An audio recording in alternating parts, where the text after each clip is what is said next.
Dikisahkan dalam kitab Musyafaqatul Qulub dan Qisasul Anbiya bahwasannya pada suatu malam di bulan suci Ramadan, Rasulullah SAW sedang berkumpul dengan para sahabat.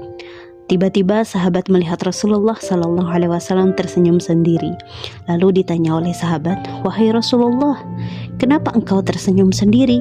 Lalu dijawab oleh Rasulullah, "Telah diperlihatkan kepadaku oleh Allah hari kiamat, ketika seluruh manusia dikumpulkan di padang mahsyar, ada seorang nabi yang membawa pedang dan tidak mempunyai umat atau pengikut satupun. Nama nabi itu adalah Sam'un al-Ghazi." Nabi Sam'un al-Ghazi berasal dari Bani Israel yang kemudian diutus oleh Allah ke tanah Romawi. Dikisahkan bahwasannya Nabi Sam'un al-Ghazi ini memiliki rambut yang sangat panjang, bahwa kalau dia berdiri rambutnya sampai menyentuh tanah. Nabi Sam'un al-Ghazi ini pekerjaannya selalu menyampaikan risalah dari Allah Subhanahu wa taala.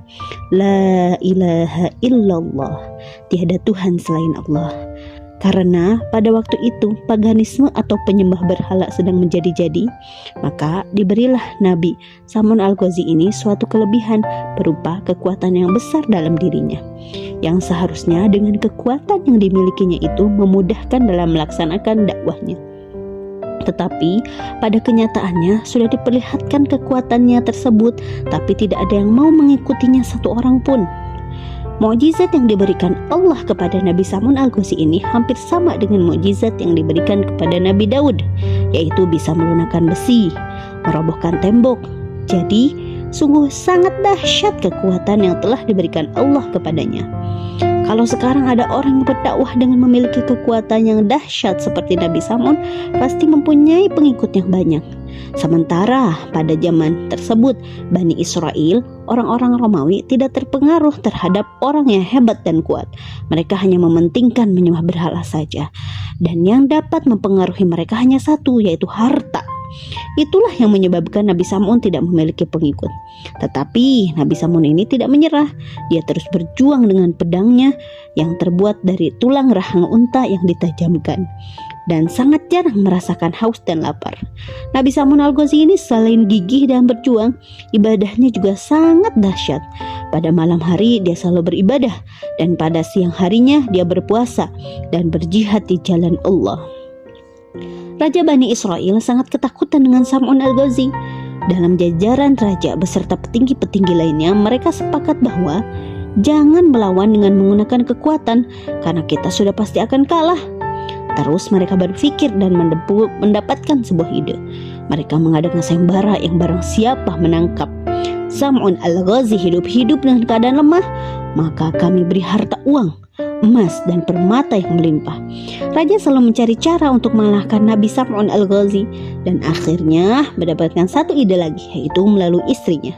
Istrinya dipanggil oleh raja dan diberi hasutan. "Kamu sayang gak kepada suamimu?" kata raja.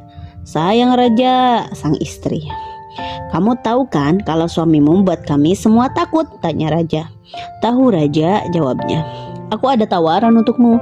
Jika kamu bisa tahu kelemahan suamimu dan berhasil membuatnya lemah, kami akan beri kamu perhiasan, emas dan permata untukmu," kata raja. "Ya Raja, saya siap," jawab istri Sam'un. Lalu diberikanlah kepada istri Nabi Sam'un sebuah tali pengikat yang kuat.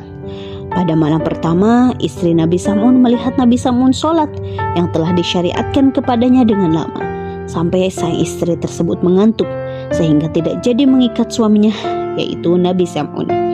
Lalu pada hari kedua, sang istri berhasil mengikat Nabi Sam'un. Saat Nabi Sam'un terbangun dari tidurnya, dia terheran dan bertanya kepada istrinya, "Apakah engkau yang mengikat aku, wahai istriku?" Aku hanya ingin menguji seberapa kuat engkau, wahai suamiku," jawab istrinya. Namun itu tidak membuahkan hasil. Keesokan harinya diikat lagi Nabi Sam'un oleh istrinya dengan tali yang lebih kuat lagi. Namun tidak berhasil. Karena dengan semua itu tidak berhasil, maka dilakukanlah jalan rayuan. Istri Nabi Sam'un merayu untuk beritahu apa yang dapat membuatnya lemah. Dan karena sayangnya Nabi Sam'un terhadap istrinya, maka diberitahukanlah kelemahannya kepada istrinya, bahwa kelemahannya adalah jika dia diikat dengan rambutnya, maka dia akan lemah. Namun keesokan harinya istri Nabi Samun mengikat dengan ikatan 4 helai rambut di kedua tangan dan kaki Nabi Samun. Dan ternyata benar, Nabi Samun tidak bisa menghancurkan ikatan tersebut.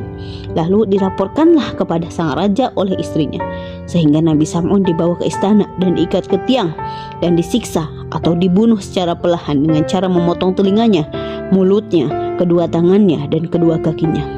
Lalu malaikat Jibril turun dan memberi pertanyaan kepada Nabi Samun. Apa yang engkau minta, wahai Nabiullah? Lalu Nabi Samun menjawab, Saya ingin minta ampun atas kesalahan yang seharusnya tidak saya beritahukan kepada siapapun termasuk istri saya, dan minta agar kekuatanku dikembalikan hingga saya dapat menggerakkan tiang istana ini. Seketika setelah kekuatan Nabi Samun dikembalikan oleh Allah, hancurlah tiang istana tersebut dan reruntuhannya menjatuhi masyarakat, raja dan termasuk istrinya, sehingga meninggal semua kecuali Nabi Samun. Lalu dikembalikannya kedua tangan dan kaki, mulut juga kedua telinganya. Dan Nabi Samun pun bersumpah akan memberantas kebatilan selama 1000 bulan tanpa henti. Setelah mendengar kisah Nabi Samun al-Ghazi ini, para sahabat menangis terharu, lalu bertanya kepada Rasul, Wahai Rasul, sungguh besar sekali ganjaran yang dilakukan oleh Nabi Samun al-Ghazi. Dia berjuang memberantas kebatilan selama 1000 bulan. Malamnya dia beribadah dan siangnya dia berpuasa dan berjihad. Sedang kami yang lemah ini tidak akan mampu melaksanakan ibadah seperti itu. Lalu turunlah malaikat Jibril dengan membawa surat Al-Qadar yang artinya, Sungguh kami telah menurunkannya Al-Quran pada malam Qadar. Dan tahukah kamu apakah malam kemuliaan itu? Malam kemuliaan itu lebih baik daripada 1000 bulan. Pada malam itu turun para malaikat dan roh Jibril dengan izin Tuhannya untuk mengatur semua urusan. Sejahteralah malam itu sampai terbit fajar. Kata Rasulullah, burulah malam Lailatul Qadar ini. Kalian hanya mengamalkan 1 malam dan mendapatkan malam Lailatul Qadar itu, maka kamu akan mendapatkan lebih daripada Nabi Samun al-Ghazi. Wallahu a'lam bishawab.